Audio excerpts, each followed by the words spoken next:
present. We will not go into detail about all the factors because no, I have to give you some hints regarding the microbial bacterial diversity among the microorganisms and the method study, and we cannot complete within 1 hour. So I'm not going in detail about the each and every part, but we'll go to the spore now because it is well known that all the bacillus, no, they are having the sporulated organisms. Normally, how the bacillus they are showing the diversity due to the presence of spore. We know that the bacteria are producing the endospores, and due to the shape of the spores, either it is the cylindrical shape, it may be a spherical shape, it may be a oval shapes. No, the bacillus organism they will show diversity. If you look to the place of the spore, some organism they are having the spore at the center. Some organism they are having the spore not neither at the top of the cell nor in the center, subterminal. And some organism they are having the spore at the terminus, or we can say at the end of the cell. As for example, Clostridium tetani. We know that this organism is playing very significant role in a hospital infections which cause tetanus. And this organism is a racket-shaped cell where the presence of a spore is on one of the end of the cells. The other characteristics of the spore is, now most of the bacteria they are having the size of the spore which is smaller the diameter of the bacterial cell, while some of the organisms they are having the spore where the diameter of the spore is slightly bigger than the size of the spore, size of the bacterial cell. So due to this, no, swollen and non-swollen. In case of a swollen spore, you will find now at the center wherever the spore is present, now that area is swollen. So even non-swollen or the normal spore and a swollen spore, then now it is also reported that some of the bacteria, now they are producing the exospores, now methylocytes. Now they are producing exospores. Normally, as I said, the normal shape of the spore, they are the cylindrical or the oval or they are spherical. But now nowadays, in some bacteria we have studied the presence of the spore, and the shape of the spore is rectangular or it may be triangular in shapes and irregular. So even if you take a example of a spore that only the one organelle of the bacterial cell, then also you are finding that no type of the spores, no, as we say that either swollen or non-swollen. So two different variety.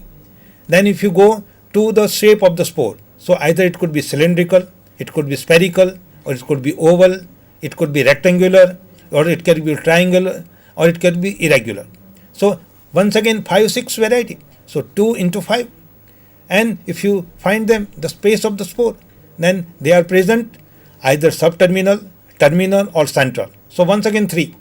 So if you look to this, 2 variety in terms of a swollen, non-swollen, 5 to 6 variety in terms of the shape of the spore, 3 variety in terms of a space of the spore, and if you multiply them, even by taking the one particular organelle we can say as a spore, the bacterial cultures or bacterial cells are showing more than 20 to 25 of the variety.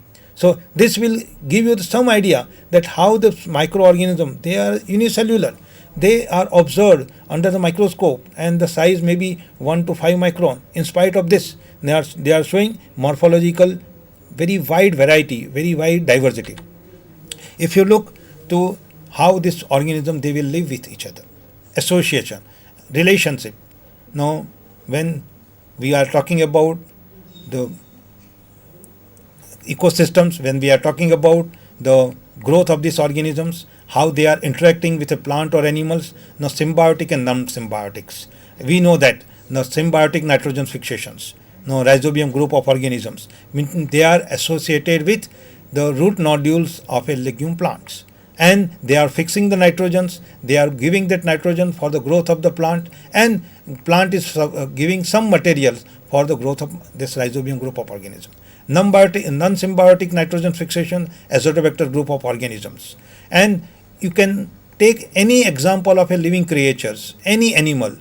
Now, any living animal cannot survive without the association of microorganisms. Microorganism can survive without presence of a plants or animals or human being or elephant or any insects. But if you take any example of a insects or a plant or animal, then you will find the association of microorganisms, because microorganisms and bacteria, they produce various types of the enzymes, various types of the vitamins, various types of the growth factors which may not be produced or which may not be synthesized by many living creatures. So now how these organisms, they will interact. Particularly we can take the example of a pathogenic organisms. Then the question comes, host parasite interactionship. We know that Salmonella, which cause typhoids, Shigella, which cause dysentery, Vibrio, which cause the cholera. So it is not necessary that any human being which will come in contact with any of these organisms, then all the human being will get infected.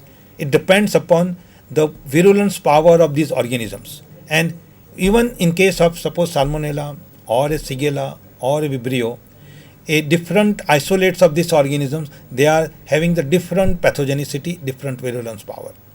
Now one person is injected with a one strain of Salmonella, and second person is injected with a second strain of Salmonella, or once the one person is injected with one strain of Salmonella and second time second, so he may get infected with a first strain or second strain, depending upon the virulence power of this. So this is known as a variety of the host parasite interactionship due to the various pathogenical level present in the bacterial cell.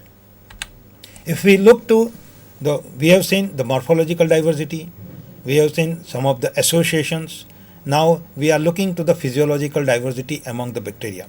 Physiological diversity means what are the physiological parameters under which the organisms are living. We can take some of these examples. Suppose relation physiological diversity with relation to oxygen. We take the example of human being. All of us, we require oxygen for breathe. We cannot live in the absence of oxygen.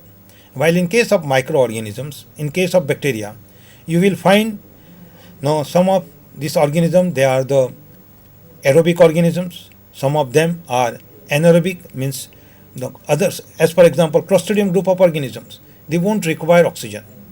No, they live in the absence of oxygen. Some of them are obligatory anaerobic organism, particularly these biogas producing organisms, which are responsible even if they will come in contact with a oxygen for a few minutes or few seconds, they will die. So these types of the groups are there with relation to oxygens. While intermediate to this, as we have seen that one group which require always presence of oxygen, one group require the absence of oxygen, they cannot survive in the presence of oxygens, while a intermediate of this, that is microaerophilic, which require a lower concentration of oxygens, and they cannot die if the concentration of oxygen will be reduced. While some organisms, even if you stop giving the oxygens for 5 or 10 minutes, they will die. Then if we look in terms of other characteristics, radiations, we know that the UV light and the radiations from the uranium, radioactive compounds, they are highly toxic, as for example UV, X-ray and all things. But some of these microorganisms and bacteria, they are resistant to all these radiations, and due to this, they are surviving in presence of this radiation also. Now if we talk to types of the food you are providing, and due to the physiological conditions, some organisms, they are producing the pigments, some organisms, they are not producing pigments. Depending upon the physiological conditions, one organism surviving at a pH as low as 1. Other organisms are living very happily at an alkaline pH as high as 10 or 11. And most of the other organisms, they are living at a neutral pH.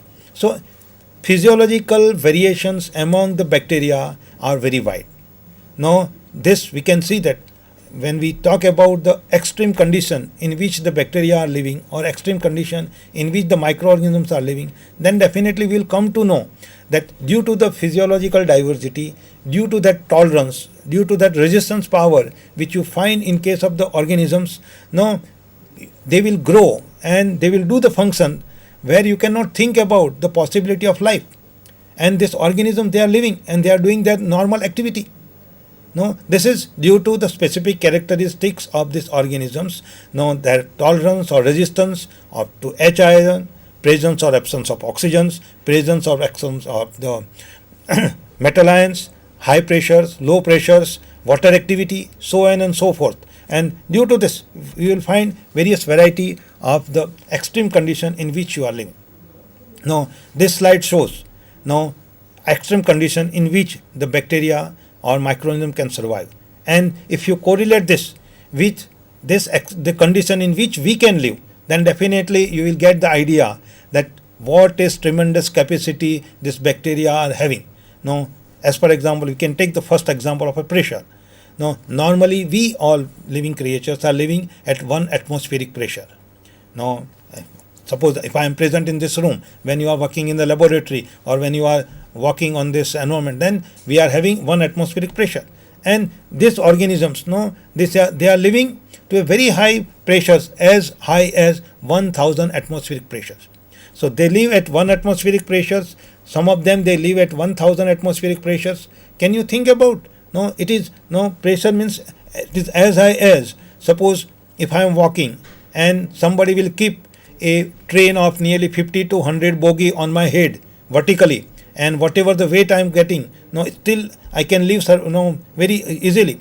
So up to this atmospheric pressure, this microorganisms are living. The second characteristics in which extreme condition this organism will live is the temperature. Normally we know that even this year we are having 1 week or 2 weeks of a little bit cold. Then many people, they are not very comfortable. And normally in the month of April or May, when the temperature will go beyond 40 degree, we are not comfortable. So what is the maximum temperature in which human being, plant or animals are comfortable, which is comparatively very narrow? Human beings cannot survive very easily or cannot survive comfortably beyond the temperature of 45. Normally we are very good. We are feeling very comfortable around 25 to 30 degrees centigrade. Our body temperature is 37. In case of microorganism, they live at a minus temperatures. They live at a higher temperature, higher than the boiling waters. And as per the reported data, you will find the temperatures where these organisms are surviving very optimally, it is 113 degrees centigrades. And one of the examples, which is D. Lovely, he has isolated organisms, and these organisms are living in a temperature as high as 256 degrees centigrades. If you cannot think about, can you think that suppose somebody will keep my hand in a boiling water, even if they will keep my hand in a boiling water for 1 minute, I will get boils on my hand. Means that whatever the protein, whatever the characteristics, whatever the materials which are present in my body cannot resist that temperatures. While these organisms, some of this, they are known as thermophilic organisms, they are living at a very high temperature. Psychrophilic organisms and those who are cold loving organisms, they are growing at a temperatures -1, -2, -5, -10. Even there are data that people have isolated organisms from a freeze ice after 100 years, 200 years. Means they are surviving, they are not died by staying in a freeze ice for nearly 200 years or 300 years.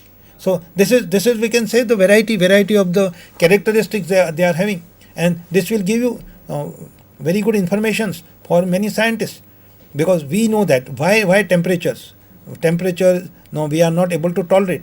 So we are having protein in our body, protein in our cells, we are having nucleic acids, and this nucleic acid and proteins, they are highly sensitive to temperatures. If the temperature will go beyond 40, 50 or 60, then the protein will denature or the nucleic acid will denature and we die. So these organisms, they are surviving at a temperature of 110 or 113. It means they are having a protein. That particular protein have the characteristics that it is not destroyed. That protein has not denatured at temperature above 100 degrees centigrade, or that nucleic acids is not denatured at that particular temperatures.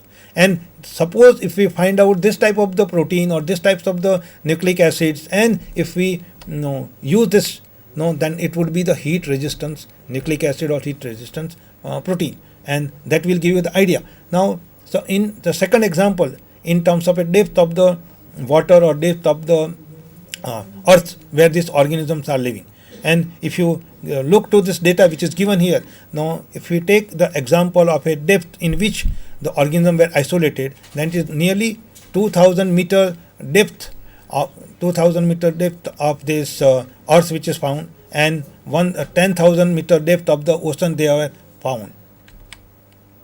Salt concentrations, we cannot leave more than 3 or 4% of the salt concentration, while these organisms they are growing even at 4 to 5 molar of salt concentration. Acidity, they grow at 1 pH, they go at 11 or 12 pH, and water activity also less than 0.6 water activity.